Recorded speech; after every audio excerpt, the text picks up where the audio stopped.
Good morning વિદ્યાર્થી મિત્રો, આપણે અગાઉના તાસમાં કોષની મુખ્ય 3 લાક્ષણિકતાઓની વાત કરી હતી. એમાં એક લાક્ષણિકતા આપણે ડિટેલમાં ભણી ચૂક્યા છીએ. કોષની મુખ્ય 3 લાક્ષણિકતાઓ છે. એક, કોષ રસ પટલ. બીજી લાક્ષણિકતા છે કોષ કેન્દ્ર અને ત્રીજી લાક્ષણિકતા છે કોષ રસ. હવે આપણે કોષ કેન્દ્ર પટલનો અભ્યાસ કર્યો હતો. એમાં આપણે એક ઈંડાવાળો પ્રયોગ કરતા હતા. એ પ્રયોગને આજે ચાલુ રાખીએ અને ત્યારબાદ નવી બીજી 2 કોષની લાક્ષણિકતાઓ ભણીએ. તો આપણે શું કર્યું હતું કે એક ઈંડું લીધું હતું. એ ઈંડાને હાઇડ્રોક્લોરિક એસિડના મંદ દ્રાવણમાં ડુબાડતો એના ઉપરનું સખત કેલ્શિયમ કાર્બોનેટનું કવચ આપણે દૂર કર્યું હતું. અને ત્યારબાદ ઈંડું તમે જોશો તો આ રીતે દબાઈ શકે એવું ઈંડું તમને મળી જશે. હવે આ ઈંડાનું જે આ બહારનું સ્તર છે, કેલ્શિયમ કાર્બોનેટનું પડ કાઢી લીધા પછી અંદર જે આવરણ આવી જાય, એ આવરણનું કાર્ય કોષ રસ પટલના કાર્ય જેવું જ છે. એટલે કે કોષની અંદર કોષ રસ પટલ કેવી રીતે વિવિધ દ્રવ્યોને અંદર આવવા દે છે અને બહાર જવા દે છે, એ ક્રિયાવિધિ સમજવા માટે આપણે આ પ્રયોગ કર્યો હતો. હવે શું કરીએ કે આ ઈંડાને આપણે ક્ષારવાળા દ્રાવણમાં મૂકી દઈએ. વધારે ક્ષારવાળું દ્રાવણ હશે પાણીનું, તો એમાં પાણીનું સંકેન્દ્રણ ઓછું હશે, જ્યારે આ ઈંડાની અંદર રહેલા પાણીનું સંકેન્દ્રણ વધુ થશે, જેથી ઈંડાના અંદર રહેલું પાણી બહાર ક્ષારવાળા પાણીમાં દાખલ થશે. એટલે કે ઈંડું સંકોચન પામશે. તો આપણે એ પ્રયોગ એકવાર શરૂ કરી દઈએ. તો જુઓ, મારી પાસે આ મીઠાનું દ્રાવણ છે. આટલા પાણીમાં ઘણું બધું મીઠું ઓગાળેલું છે. કેટલુંક મીઠું તમે જોઈ શકો છો કે ઓગળ્યા વગરનું બાકી પણ છે. એટલે કે આ પાણીની જેટલી કેપેસિટી હતી, ક્ષમતા હતી, એટલું મીઠું એને ઓગાળી દીધું છે. માટે આ દ્રાવણને આપણે મીઠાનું સંતૃપ્ત દ્રાવણ કહી શકીએ. હવે આ દ્રાવણમાં આપણે આ ઈંડું મૂકી દઈએ અને ત્યારબાદ આપણે થોડા સમય પછી આ ઈંડાનું અવલોકન કરીશું કે ઈંડાના કદમાં કેવો ફેરફાર થાય છે. તમે એકવાર સમજો અહીંયા કે જુઓ, જ્યારે આપણે કોઈ કોષને, વનસ્પતિ કોષ હોય કે પ્રાણી કોષ હોય, એની જગ્યાએ આપણે ઈંડાનો ઉપયોગ કરીએ છીએ.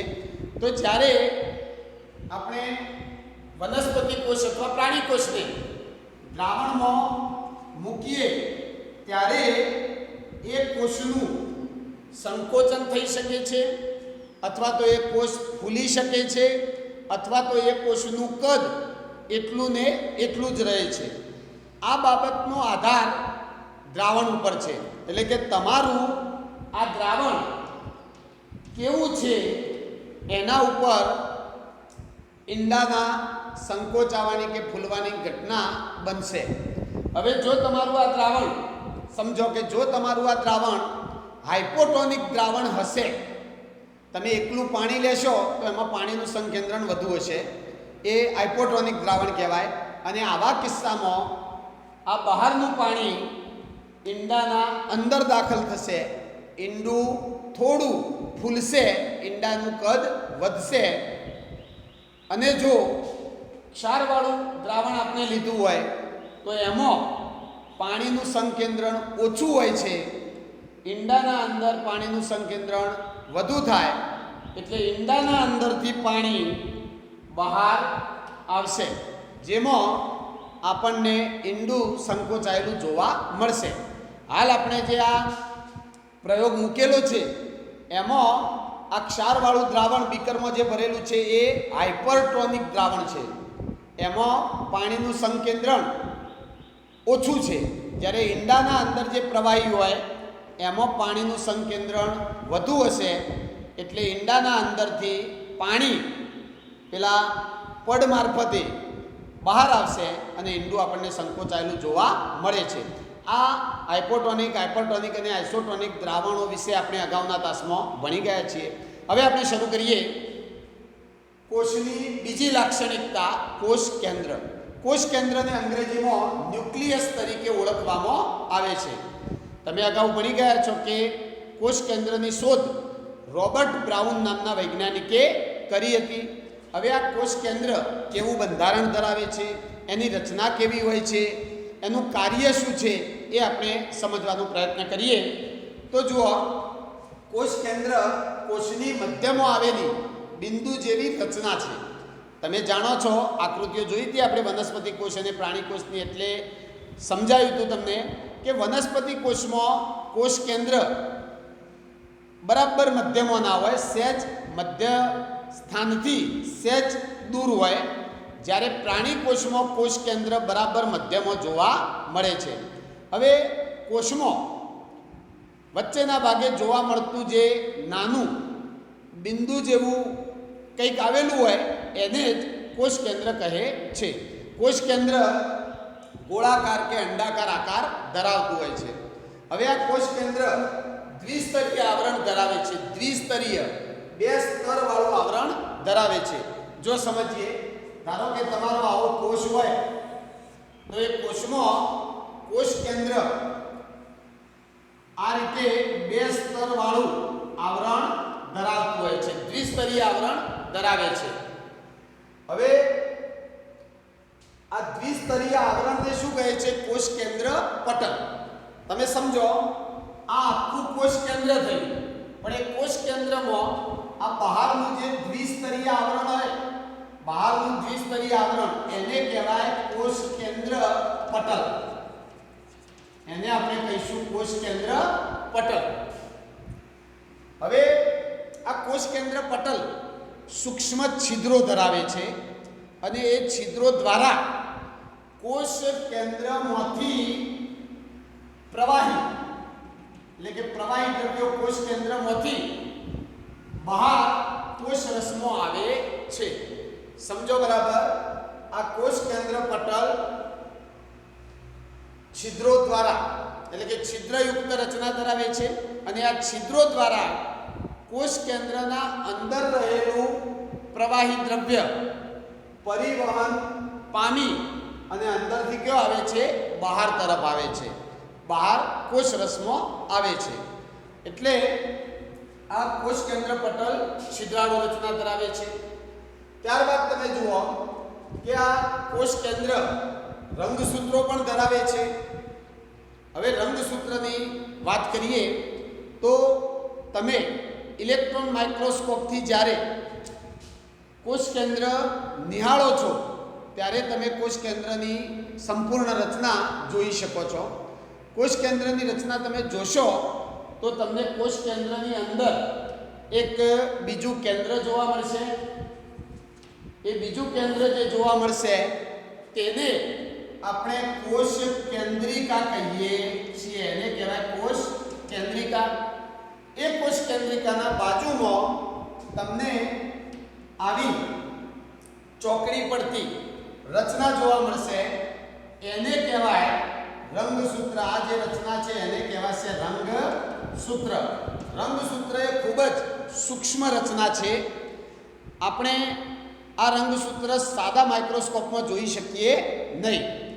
આપણે ડુંગળીના કોષો જોયા હતા ત્યારે જો તમે અવલોકન કર્યું હોય તો આપણા સાદા સંયુક્ત સૂક્ષ્મદર્શક યંત્રમાં ડુંગળીના કોષો જોતો આપણને બે જ ભાગ દેખાતા હતા. એક કોષ દિવાલ અને બીજું વચ્ચે દેખાતું હતું કોષ કેન્દ્ર.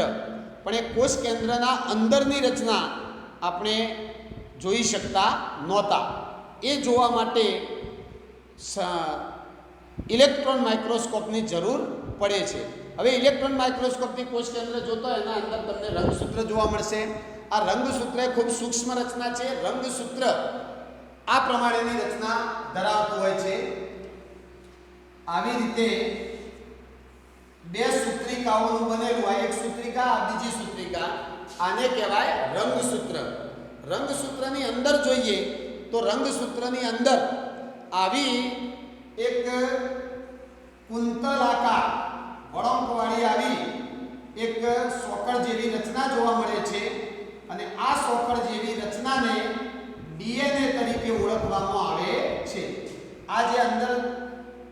કુંતલાકાર રચના જોવા મળી એને કહેવાય ડીએનએ.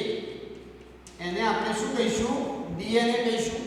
એટલે રંગસૂત્રની અંદર ડીએનએ આવેલું હોય અને આ ડીએનએના આ લોબી શૃંખલાના નાના નાના ટુકડા હોય, જેવા કે આ રીતે આવા નાના નાના ટુકડા હોય. આ ડીએનએના નાના નાના ટુકડા એને આપણે જનીનોના નામે ઓળખીએ છીએ. એને શું કહીશું? જનીનો કહીશું. એટલે જનીનો એ ખૂબ ખૂબ ખૂબ સૂક્ષ્મ રચના છે. તમે વિચારો કે કોષ કેન્દ્ર જ આપણને મોડ સંયુક્ત સૂક્ષ્મદર્શક યંત્રથી દેખાતું હતું. હવે કોષ કેન્દ્રની અંદર હોય રંગસૂત્ર અને રંગસૂત્રની અંદર ડીએનએ આવેલું હોય અને એ ડીએનએના નાના નાના ટુકડાને જનીનો કહે છે. તો કોષ કેન્દ્ર રંગસૂત્રો ધરાવે છે. જ્યારે કોષ વિભાજન પામે ત્યારે રંગસૂત્ર સળિયા જેવો આકાર ધરાવે છે. હવે કોષ વિભાજન પામે એટલે શું? તો જ્યારે એક કોષમાંથી બે કોષ બનતા હોય, 2 ના 4 બને, એ વિભાજનની ક્રિયા કહેવાય. કોષોની સંખ્યામાં વધારો થાય વિભાજનની ક્રિયા દ્વારા, તો કોષનું વિભાજન થતું હોય ત્યારે રંગસૂત્ર સીધો સળિયા જેવો આકાર ધારણ કરે છે. હવે રંગસૂત્રો આનુવંશિકતા માટે જવાબદાર છે. જો સમજો, આનુવંશિકતા એટલે વારસાગત લક્ષણો. માતા પિતામાં જેવા લક્ષણો હોય એવા લક્ષણો એના સંતાનમાં ઉતરી આવે છે. એ વારસાગત લક્ષણોનું સ્થળાંતર થયું કહેવાય. એટલે કે પિતૃપેઢીમાંથી એના સંતાનોમાં જે લક્ષણો ઉતરી આવે એને આનુવંશિક લક્ષણો કહીએ છીએ. અને આ આનુવંશિકતા માટે જવાબદાર કોઈ હોય તો એ કોણ છે? ડીએનએ. એટલે કે ડીએનએ આનુવંશિકતા માટે જવાબદાર છે. પિતૃપેઢીમાંથી એના પછીની પેઢીમાં ડીએનએના સ્વરૂપે માહિતીનું વહન થાય છે. એટલે કે માતા પિતામાં જે લક્ષણો હોય, જે માહિતી હોય એ વહન પામી અને એના સંતાનમાં શાના મારફતે આવે છે? ડીએનએ મારફતે આવે છે. હવે આ ડીએનએનું પૂરું નામ ડીઓક્સીરીબોન્યુક્લિક એસિડ છે. ડી એટલે ડીઓક્સીરીબો, એન એટલે ન્યુક્લિક અને એ એટલે એસિડ. ડીએનએનું પૂરું નામ યાદ રાખજો, ડીઓક્સીરીબોન્યુક્લિક એસિડ છે. ડીએનએના કાર્યકારી ટુકડાઓને જનીનો કહે છે. આપણે હમણાં જ વાત કરી કે ડીએનએના નાના નાના ટુકડા હોય એને જનીનો કહે છે. અને આ જનીનોનું ચોક્કસ કાર્ય હોય છે. આનુવંશિક માહિતી પિતૃપેઢીમાંથી એના પછીની પેઢીમાં લાવવામાં જનીનો મહત્વનો ભાગ ભજવે છે, ચોક્કસ કાર્ય કરે છે. માટે આ ટુકડાઓને કાર્યકારી ટુકડાઓ કહે છે. તો ડીએનએના કાર્યકારી ટુકડાઓને જનીનો કહે છે. કોષીય પ્રજનનમાં કોષ કેન્દ્રસ્થ ભૂમિકા ભજવે છે. જ્યારે કોષીય પ્રજનન થતું હોય, કોષીય પ્રજનન એટલે કોષ વિભાજન થતું હોય, કોષની સંખ્યા વધતી હોય, એ સમયે કોષ કેન્દ્ર ખૂબ ખૂબ મહત્વનો ભાગ ભજવે છે. એક કોષમાંથી 2 કોષ બને ત્યારે કોષ કેન્દ્ર મહત્વનો ભાગ ભજવે છે. જો કોષ કેન્દ્રમાં કોષ કેન્દ્ર પટલની ગેરહાજરી હોય. હવે તમે જુઓ, જે કોષમાં કોષ કેન્દ્ર હોય પણ એ કોષ કેન્દ્રની ફરતે કોષ કેન્દ્ર પટલ ના હોય. આ જે પટલ છે દ્વિસ્તરીય પટલ એ જોવા મળતું હોય નહીં, તો કોષ કેન્દ્ર પણ સ્પષ્ટ દેખાય નહીં. અને આવા કોષને આપણે આદિ કોષ કેન્દ્રીય કોષ કહીએ છીએ. અને જેની આકૃતિ આપણે દોરી હતી, જેમાં તમે જોયું હતું કે કોષ કેન્દ્ર પટલનો અભાવ હોય છે, ગેરહાજરી હોય છે. તો જે કોષમાં કોષ કેન્દ્ર પટલ જોવા ના મળતું હોય એને આદિ કોષ કેન્દ્રીય કોષ કહે છે. અને આવા આદિ કોષ કેન્દ્રીય કોષ ધરાવતા સજીવોને પ્રોકેરિયોટા સજીવો તરીકે ઓળખવામાં આવે છે. અને જે કોષમાં કોષ કેન્દ્રની ફરતે કોષ કેન્દ્ર પટલ આવેલું હોય, હાજર હોય, કોષ કેન્દ્ર પટલ ધરાવતા હોય એને આપણે સુકોષ કેન્દ્રીય કોષ કહીએ છીએ. આપણે આપણા શરીરમાં જે કોષો ધરાવીએ છીએ એ બધા સુકોષ કેન્દ્રીય કોષ હોય છે. કોષ કેન્દ્રિકા અને કોષ કેન્દ્ર રસ ધરાવે છે. જો સમજો, આ કોષ કેન્દ્રની ટૂંક નોંધ આપણે ભણી રહ્યા છીએ. તો આ કોષ કેન્દ્રના અંદર એક પ્રવાહી પદાર્થ આવેલો હોય જેને કોષ કેન્દ્ર રસ તરીકે ઓળખવામાં આવે છે. અને આ પ્રવાહી ભાગ સિવાય અંદરની બાજુ એક નાનું કેન્દ્ર આવેલું હોય જેને કોષ કેન્દ્રનું પણ કેન્દ્ર કહેવાય. એ કોષ કેન્દ્રિકાના નામે ઓળખાય છે. તો આવા બધા ભાગો કોષ કેન્દ્રની અંદર હોય અને કોષ કેન્દ્રનું મુખ્ય કાર્ય થશે કોષ વિભાજનની ક્રિયા વખતે મહત્વનો ભાગ ભજવવાનું કાર્ય કરે છે. તો આ થઈ કોષ કેન્દ્રની ટૂંક નોંધ. હવે આપણે ત્રીજી લાક્ષણિકતાનો અભ્યાસ કરીએ. તો ત્રીજી લાક્ષણિકતા છે કોષ રસ. અંગ્રેજીમાં એને સાયટોપ્લાઝમ કહેવાય. હવે આ કોષ રસ છે શું? તો કોષ રસ કોષના અંદર આવેલું એક પારદર્શક કલર વગરનું, રંગ વગરનું પ્રવાહી છે. અને એ પણ પ્રવાહી પાણી જેવું પાતળું નહીં, થોડું ઘટ્ટ પ્રવાહી હોય. એટલે કે કોષ રસ આપણે આ જ કોષમાં દર્શાવીએ તો કોષ રસ કોષ રસ પટલથી શરૂઆત થાય. આ કોષ રસ પટલ છે, ત્યાંથી શરૂઆત થાય એક પ્રવાહીની અને એ પ્રવાહી આ રીતે આખા કોષમાં જોવા મળતું હોય છે. આ કોષ કેન્દ્ર પટલ થી શરૂ કરી અને કોષ રસ પટલ ની વચ્ચે જે પ્રવાહી આવેલું હોય, આ બધું પ્રવાહી આને કોષ રસ તરીકે ઓળખવામાં આવે છે. એટલે કોષ રસ આ બહારનું જે પ્રવાહી દેખાય છે તે જ. કોષ કેન્દ્રના અંદર જે પ્રવાહી છે એને કોષ રસ કહેવાય નહીં, એને કોષ કેન્દ્ર રસ કહેવાય. કોષ રસ એટલે માત્ર આ કોષ કેન્દ્ર પટલથી શરૂ કરી અને કોષ રસ પટલ સુધી આવેલો આ બેની વચ્ચે, આની અને આની વચ્ચે આવેલા પ્રવાહીને કોષ રસ કહેવામાં આવે છે. આ કોષ રસ ની અંદર 80% પાણી હોય છે. આ સિવાય કોષ રસની અંદર ખનિજ દ્રવ્યો હોય, ઉત્સેચકો આવેલા હોય અને ખાસ તો કોષીય અંગિકાઓ આવેલી હોય છે. તમે જુઓ, કોષ રસ પટલની અંદર આવેલા પ્રવાહીને કોષ રસ કહે છે. કોષ રસ 80% પાણી ધરાવે છે. આ સિવાય કોષ રસની અંદર ખનિજો, ઉત્સેચકો અને કોષીય અંગિકાઓ આવેલી હોય છે.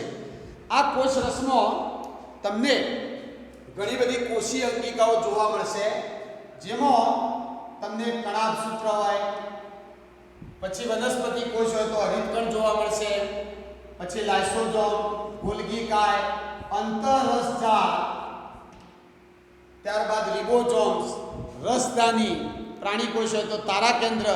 આવી બધી જુદી જુદી અંગિકાઓ તમને કોષ રસમાં તરતી જોવા મળે છે.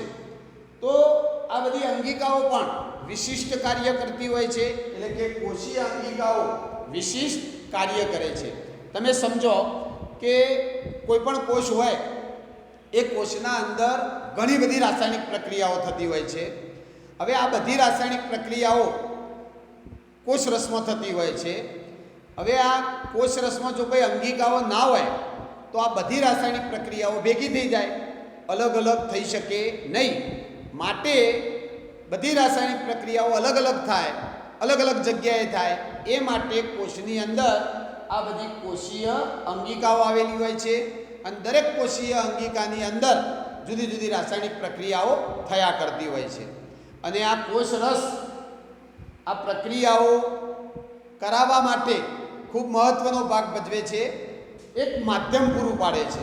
કોષ રસ એક પ્રવાહી માધ્યમ પૂરું પાડે છે, જેના દ્વારા કોષીય અંગિકાઓ પોતાનું કાર્ય કરી શકે છે, પોતાના અંદરની રાસાયણિક પ્રક્રિયાઓ ચાલુ રાખી શકે છે.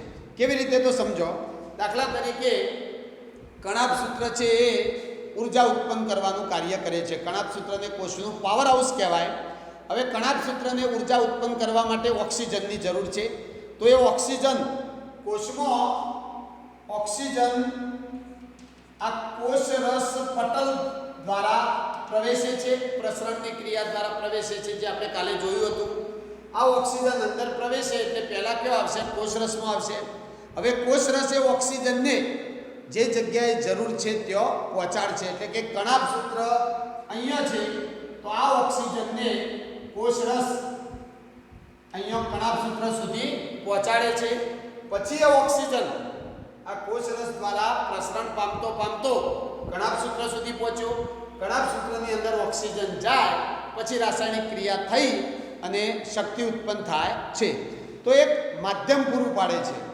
આ કોષીય અંગિકાઓ સુધી દ્રવ્યો પહોંચાડવાનું કામ અને કોષીય અંગિકાઓ દ્વારા જે નકામા પદાર્થો ઉત્પન્ન થયા હોય એને કોષની બહાર કાઢવા હોય તો આ કોષીય અંગિકાઓ પહેલાં તો એ નકામા પદાર્થોને કોષ રસમાં ઠાલવે છે અને કોષ રસ દ્વારા એ નકામા પદાર્થો ધીમે ધીમે કોષ રસ સ્તર કોષ રસ પટલ પાસે પહોંચે છે અને ત્યાંથી કોષની બહાર નીકળી જાય છે. એટલે કોષની અંદર ચાલતી તમામ પ્રક્રિયાઓ થવા માટે કોષ રસનું માધ્યમ હોવું જરૂરી છે. તમે જુઓ કોઈ કોષમાંથી કોષ રસ સુકાઈ જાય તો એ કોષ જીવંત રહેતો નથી, કારણ કે કોષમાંથી કોષ રસ સુકાઈ જાય એટલે કોષની અંગિકાઓ કોઈ કાર્ય કરી શકતી નથી અને કોષ મૃત થઈ જાય છે. એટલે કોષને જીવંત રાખતું જો કોઈ દ્રવ્ય હોય તો એ પણ આ કોષ રસ જ છે. હવે તમે જુઓ પરિકિંજે આપણે પહેલા ક્લાસમાં ભણ્યા હતા કે પરિકિંજ નામના વૈજ્ઞાનિકે કોષના અંદર જોવા મળતા પ્રવાહી પદાર્થને કોષમાં જોવા મળતા પ્રવાહીને પ્રોટોપ્લાઝમ નામ આપેલું હતું. હવે આ પ્રોટોપ્લાઝમ શું છે એ સમજીએ, કારણ કે આપણે જે ટૂંકનો જોઈ રહ્યા છીએ એ કોષરસની છે અને કોષરસને અંગ્રેજીમાં કહેવાય સાયટોપ્લાઝમ. જ્યારે પરિકિંજે શબ્દ આપ્યો હતો પ્રોટોપ્લાઝમ, તો પ્રોટોપ્લાઝમ અને સાયટોપ્લાઝમ વચ્ચે થોડો ફરક છે. પુસ્તકમાં તમને પ્રોટોપ્લાઝમના કૌંસમાં કોષરસ શબ્દ આપેલો છે, પણ કોષરસ અને પ્રોટોપ્લાઝમ વચ્ચે થોડો તફાવત છે. પ્રોટોપ્લાઝમ એટલે શું? તો પ્રોટોપ્લાઝમ એટલે કોષ રસપટલ, આ બહારનું જે આવરણ છે કોષ રસપટલ, પછી કોષ રસ અને કોષ કેન્દ્ર, આ ત્રણેયની અંદર જે રંગવિહીન પ્રવાહી આવેલું હોય એને પ્રોટોપ્લાઝમ કહેવાય. એટલે પ્રોટોપ્લાઝમ કોષ રસને પણ કહેવાય, કોષ રસ પણ એમાં આવી જાય. પછી કોષ રસ પટલ છે એમાં જે પ્રવાહી આવેલું હોય એ પણ પ્રોટોપ્લાઝમમાં આવી જશે અને કોષ કેન્દ્રની અંદર જે પ્રવાહી આવેલું હોય એને પણ પ્રોટોપ્લાઝમ તરીકે ઓળખીએ છીએ. જ્યારે સાયટોપ્લાઝમ શું છે? કોષ રસ કોને કહેવાય? તો કોષ રસ એટલે માત્ર આ કોષ રસ પટલની અંદર અને આ કોષ કેન્દ્ર પટલની બહાર, એટલે કે આ બેની વચ્ચે આવેલું જે પ્રવાહી હોય એ દ્રવ્યને આપણે કોષ રસ કહીએ છીએ. જ્યારે પ્રોટોપ્લાઝમ છે એમાં કોષના ત્રણેય ભાગોમાં એટલે કોષ રસ પટલ અને કોષ કેન્દ્ર ત્રણેયની અંદર આવેલા રંગવિહીન પ્રવાહીને પ્રોટોપ્લાઝમ કહેવામાં આવે છે. એટલે કે પ્રોટોપ્લાઝમની અંદર સાયટોપ્લાઝમનો સમાવેશ થઈ જાય. હવે કોષને જ્યારે આપણે અભિરંજિત કરીએ ત્યારે સૌથી ઓછું અભિરંજક કોષ રસ ધરાવે છે. સમજો, તમે કોઈ પણ કોષોની સ્લાઇડ બનાવી હોય, સ્લાઇડ બનાવ્યા પછી તમે એમાં સેફ્રેનિનનો 2-3 ટીમ્પો નાખી શકો, અથવા મિથિલિન બ્લુનો ઉપયોગ કરી શકો, અથવા તો આયોડિનનો ઉપયોગ કરીએ. કોઈ પણ અભિરંજક તમે વાપરશો એટલે તમારો કોષ અભિરંજિત થશે. એ જે રંગ છે એ રંગ કોષના વિવિધ ભાગોમાં ભરાશે, જેના કારણે કોષના કેટલાક ભાગો બહુ ઘેરા જોવા મળે છે. એટલે કે ટૂંકમાં કોષની રચના સારી રીતે વ્યવસ્થિત જોવા માટે એને અભિરંજિત કરવો પડે છે. હવે જ્યારે તમે કોષની સ્લાઇડમાં અભિરંજકનો 2-3 ટીમ્પો મૂકશો તો એ અભિરંજક કોષ કેન્દ્રની અંદર વધુ ભરાઈ જશે. એટલે કોષ કેન્દ્ર ઘેરા રંગનું જોવા મળશે પછી કોષ દિવાલ હોય તો એ પણ ઘેરા રંગની સ્પષ્ટ જોવા મળશે. કોષરસ પટલ હોય, જેમ કે ગાલના કોષો હોય તો એમાં કોષરસ પટલ હોય, કોષ દિવાલ હોય ને તો કોષરસ પટલ છે એ પણ તમને ઘેરા રંગનું જોવા મળશે.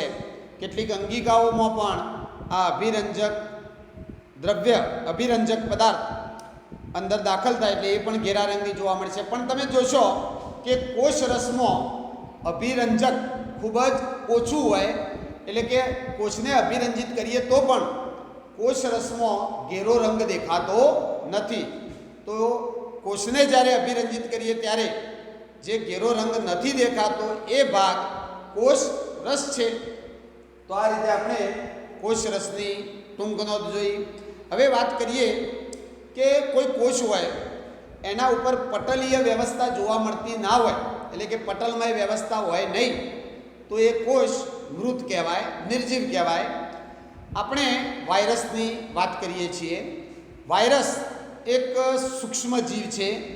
એને જીવ કહીએ તો પણ સાચું અને જીવ નથી એમ કહીએ તો પણ સાચું છે. એટલે કે વાયરસને તમે સજીવ ગણો તો પણ તમારો જવાબ સાચો કહેવાય અને વાયરસને નિર્જીવ કહીએ તો પણ યોગ્ય છે. કારણ કે વાયરસ સજીવ અને નિર્જીવ બંનેના લક્ષણો ધરાવે છે. કેવી રીતે? તો જ્યારે વાયરસ શરીરની બહાર હોય, કોઈના શરીરમાં દાખલ ના થયો હોય, શરીરની બહાર હોય, તો એ વાયરસ એક નિર્જીવ કણ હોય. નિર્જીવ કણ, જેમ કે આ ચોક નિર્જીવ કહેવાય, એવી રીતે નિર્જીવ કણના માફક કોઈ પણ જાતના હલનચલન વગર એ નિર્જીવ એના સ્થિતિમાં પડી રહે છે. એટલે વાયરસને આપણે શરીરની બહાર હોય તો એને નિર્જીવ ગણીએ છીએ. એ જ વાયરસ જ્યારે શરીરમાં દાખલ થાય ત્યારે એનું ગુણન થાય છે. એટલે કે એ વાયરસ પોતાની સંખ્યા વધારી શકે છે અને 1 ના 2, 2 ના 4 એ રીતે પોતાનું ગુણન થાય, સંખ્યા વધારે, ત્યારે એને આપણે સજીવ કહીએ છીએ. અને ત્યારે શરીરમાં દાખલ થયા પછી એ વાયરસ પોતાના આજુબાજુ પટલીય વ્યવસ્થા ઊભી કરે છે અને પછી એ વાયરસનો નાશ કરવો પણ અઘરો થઈ જાય છે. એટલે વાયરસને આપણે સજીવ અને નિર્જીવ બંનેમાં ગણીએ છીએ. એટલે તો વાયરસને સજીવ અને નિર્જીવને જોડતી કડી ગણવામાં આવે છે. તો મિત્રો, આજે આપણે કોષની 2 લાક્ષણિકતાઓનો અભ્યાસ કર્યો. એ બંને લાક્ષણિકતાઓની ટૂંક નોંધ પરીક્ષામાં 2 કે 3 ગુણમાં પૂછાઈ શકે છે અને બોર્ડ ઉપર મેં જેટલા પોઈન્ટ લખ્યા છે એટલા પોઈન્ટ બરાબર સમજી અને તૈયાર કરીને પરીક્ષામાં લખશો તો પણ પૂરા માર્ક્સ આવી શકે છે. તો આ તમારી બંને ટૂંક નોંધો તૈયાર જ છે. એકવાર સ્ક્રીનશોટ લઈ લેશો, ત્યારબાદ આપણે પેલો જે પ્રયોગ મૂકેલો છે એની વાત કરી લઈએ. એકવાર સ્ક્રીનશોટ લઈ લો.